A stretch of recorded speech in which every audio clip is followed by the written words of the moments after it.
Assalamualaikum.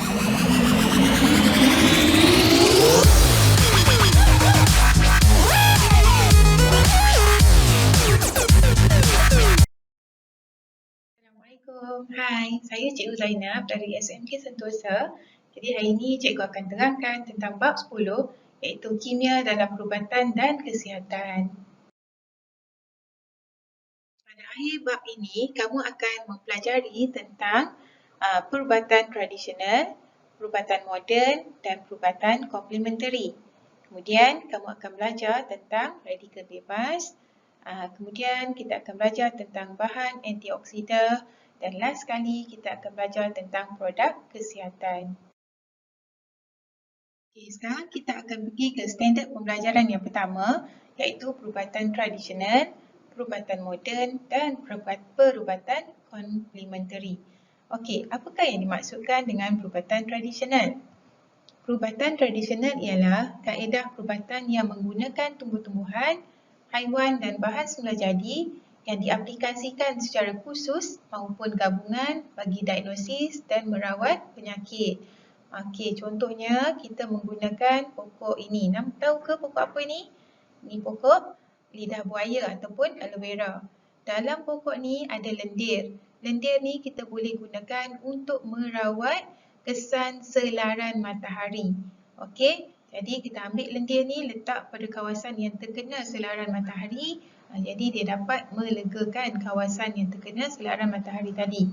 Okey, selain daripada pokok lidah buaya ni, kita boleh juga menggunakan haiwan dalam perubatan tradisional.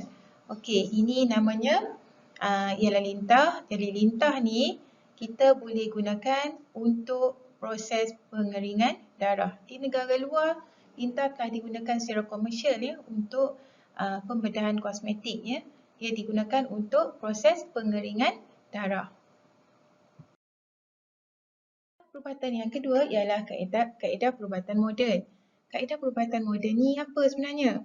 Okey, dia adalah campuran seni merawat dengan pelbagai bidang ilmu sains yang mempunyai hubungan langsung dengan sains kesihatan dan bioperubatan.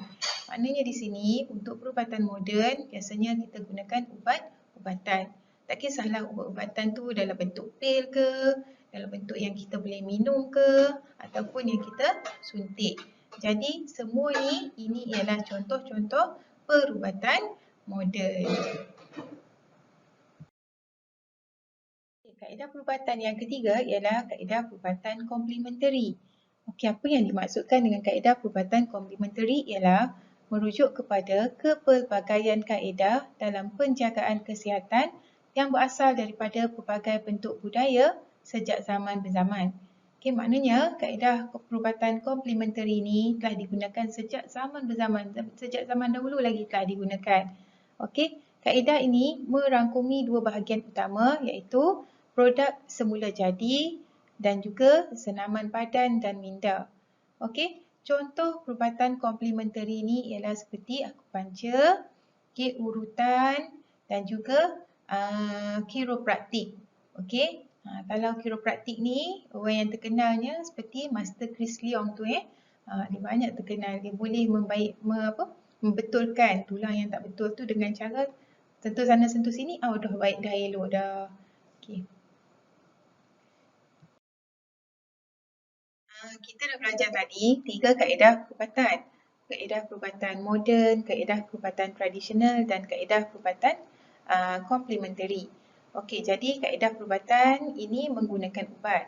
Jadi apa akan jadi sekiranya berlaku penyalahgunaan ubat? Okey, di sini ada kesan penyalahgunaan ubat-ubatan. Yang pertama, kesan yang paling serius sekali, ia boleh menyebabkan kematian. Okey, yang kedua, dia boleh menyebabkan kesan sampingan yang teruk seperti alahan. Okey, alahan ni contohnya macam timbul gatal-gatal dekat badan, bintik-bintik merah atau lebih serius kita boleh jadi susah nak bernafas. Okey, muntah-muntah, sakit kepala, demam, pengsan. Okey, ini kesan penyalahgunaan ubat lah ya. Maknanya kalau kita guna ubat tu dengan cara yang tak betul. Okey, ataupun boleh menyebabkan ketagihan ubat jika diambil secara berlebihan. Contohnya ubat batuk. Ubat batuk ni Dia boleh menyebabkan ketagihan kalau kita ambil secara berlebihan. Okey, dan yang terakhir sekali, menyebabkan ubat itu menjadi kurang berkesan untuk melawan penyakit. Maka penyakit yang ingin diubati tidak sembuh. Ini contohnya macam antibiotik. Antibiotik yang dibekalkan mesti dihabiskan. Okey, walaupun kita dah baik, demam katakan kita demam, doktor bagi antibiotik, kita dah baik. Jadi kita pun tak ambil dah antibiotik tu.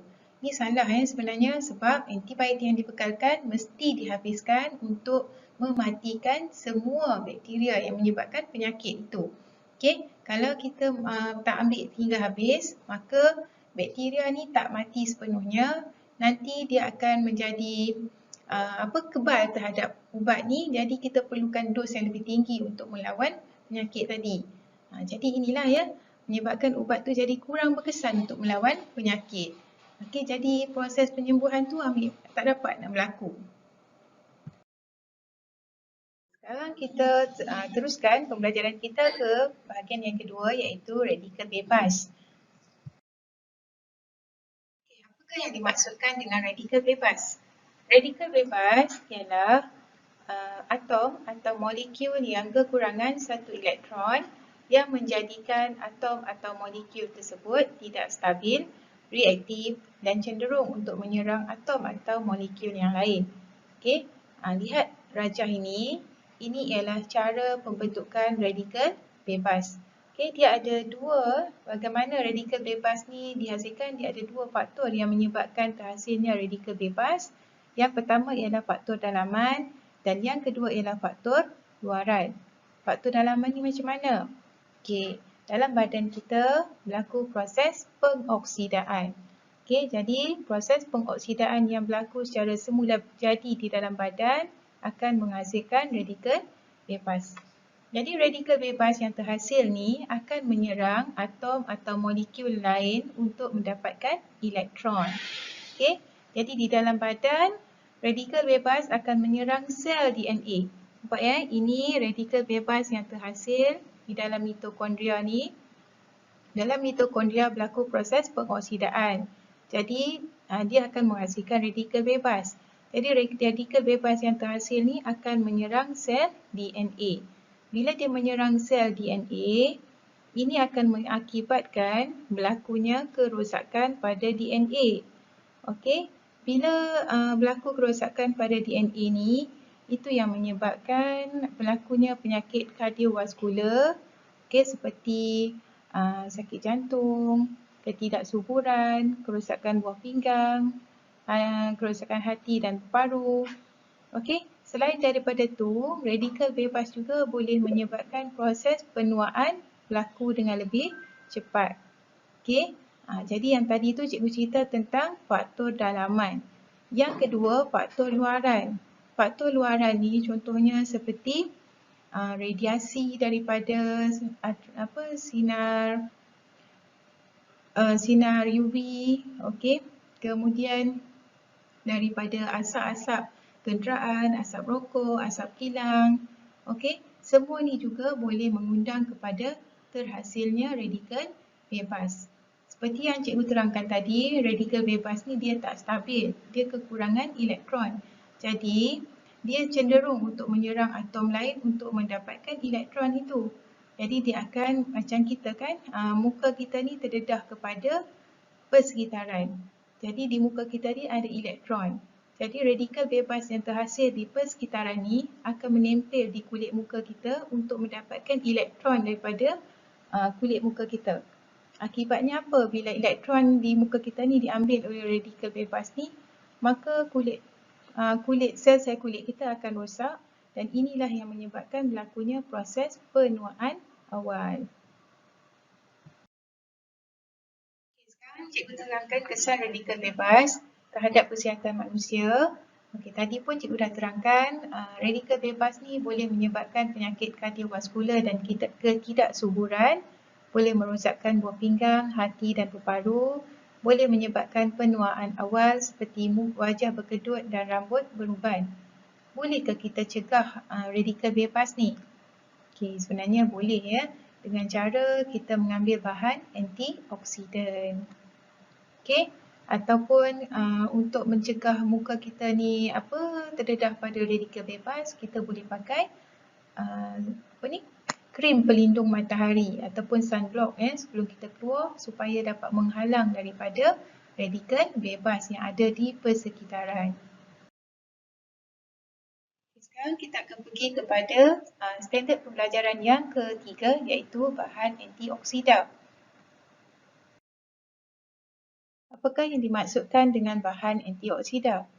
Bahan antioksidan ialah sebahagian kimia yang diperlukan oleh badan untuk melambatkan atau menghentikan proses pengoksidaan. Bahan ini melindungi sel badan daripada kerosakan akibat radikal bebas dan dianggap sebagai barisan pertahanan terhadap risiko mendapat sesetengah penyakit. Okey, sebenarnya bagaimana badan kita ni dapat hasilkan bahan antioksida? Okey, sebenarnya badan kita boleh hasilkan bahan antioksida ni secara semula jadi melalui makanan, buah-buahan, sayur-sayuran yang kita makan tu mengandungi bahan antioksida. Cuma semakin kita meningkat dewasa, semakin kita meningkat usia, proses penghasilan bahan antioksida di dalam badan ni semakin berkurang. Okey, jadi kita perlu banyaklah mengambil buah-buahan dan sayur-sayuran untuk membekalkan bahan antioksida. Okey, contohnya seperti beta-karotin yang terdapat dalam lobak merah ataupun sayuran yang berwarna perang, dia mengandungi kandungan beta-karotin yang tinggi. Jadi beta-karotin ni akan melambatkan proses pengoksidaan yang berlaku di dalam badan. Kita pergi kepada standard pembelajaran yang keempat, iaitu produk kesihatan. Terdapat pelbagai jenis produk kesihatan yang dijual di pasaran ya. Jadi sama ada produk kesihatan ni dalam bentuk pil, serbuk atau lotion, dia mengandungi bahan aktif yang memainkan peranan dalam memberikan kesan kepada pengguna produk. Jadi apakah yang dimaksudkan dengan bahan aktif? Okey, bahan aktif ialah komponen tertentu di dalam sesuatu produk yang mempunyai kesan terhadap penyembuhan atau pencegahan penyakit. Contohnya dalam produk kesihatan ini ialah pil vitamin C ya. Okey, jadi bahan aktif yang ada di dalam produk kesihatan ini dinyatakan di sini di maklumat nutrisi ini. Okey, bahan aktif yang ada dalam ni ialah vitamin C. Tujuan bahan aktif ini ialah sebagai antioksidan. Okey, itu sahajalah ya. Cikgu punya pembentangan untuk tajuk yang ke-10 ni, iaitu kimia dalam perubatan dan kesihatan. Jadi cikgu harap video ini dapat memberi manfaat pada kamu semua. Okey, sekian. Terima kasih. Bye-bye.